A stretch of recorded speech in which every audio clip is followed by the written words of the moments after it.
Hello friends, मैं रूपशा और आज हम आपको दिखाएंगे कैसे हम बहुत ही आसान तरीके से स्प्लिट टेक्स्ट टाइपोग्राफी कर सकते हैं। तो स्प्लिट टेक्स्ट टाइपोग्राफी करने के लिए हमें पहले एक पेज लेना होगा। तो ये मैं फेसबुक का कवर साइज का एक पेज ले लेता हूँ, क्योंकि ये जो करने वाला हूँ ये एक हॉरिजॉन्टल पेज हो तो बहुत अच्छा होता है। तो आप चाहो तो कोई भी साइज का पेज ले सकते हो।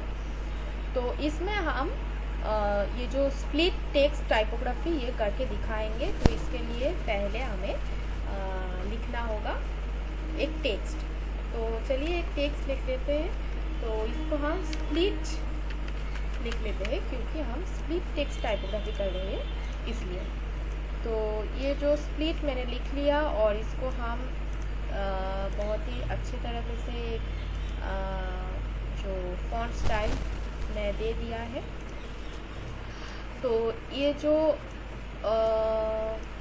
टेक्स्ट मैंने टाइप किया है इसको हम अच्छे बैकग्राउंड और कलर दे देंगे। तो चलिए पहले इसका जो बैकग्राउंड कलर ये दे देते हैं और टेक्स्ट का कलर हम रखते हैं वाइट, और एक डुप्लीकेट पेज हम ले लेंगे और इसका वाइट बैकग्राउंड रखेंगे। और ये जो स्प्लिट टेक्स्ट का एक डुप्लीकेट यानी कि कॉपी बनाकर इस पेज में हम पेस्ट कर देंगे। तो ये जो टेक्स्ट है ये तो पेस्ट हो गया और इसके बाद हमें कलर चेंज करना है। तो ये कलर हमें पहले पेज का जो बैकग्राउंड कलर है इसमें रखना होगा। इसके बाद हमें क्या करना है, ये दो पेज रेडी होने के बाद हमें इसको डाउनलोड करने का है। तो हम PNG डाउनलोड कर लेते हैं और इसके बाद हमें इसको अपलोड करना है कैनवा में। तो चलिए देख लेते हैं। ऐसे करके हमने ये दोनों पिक्चर को कैनवा में अपलोड कर लेंगे। तो इसके बाद हम एक नया पेज ले लेंगे और ये जो नया पेज है इसमें हम ये जो है इसको सेट इमेज एज बैकग्राउंड कर देंगे।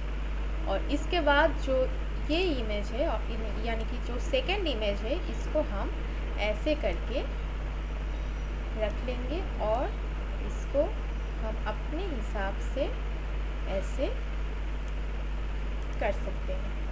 तो चलिए हो गया हमारा स्प्लिट टेक्स्ट तैयार। तो इसको हम और भी कई तरीके से रख सकते हैं। ये यहाँ पर जो दिख रहा है आपको वाइट ऊपर और ये जो वायलेट नीचे है, तो इसको हम उल्टा भी कर सकते हैं चाहो तो इसको हम ऐसे भी रख सकते हैं, ठीक है। और हम इसको कुछ इस तरह भी रख सकते हैं। तो चलिए हमारा जो स्प्लिट टेक्स्ट है तो वो बनके तैयार है और बहुत ही आसानी से हम इसको बना लिया कैनवा में। तो ये वीडियो अगर आपको पसंद आया हो तो ज़रूर लाइक, कमेंट और शेयर कर देना। चलिए मुलाकात होगा आपसे फिर नेक्स्ट वीडियो में। आज के लिए थैंक यू।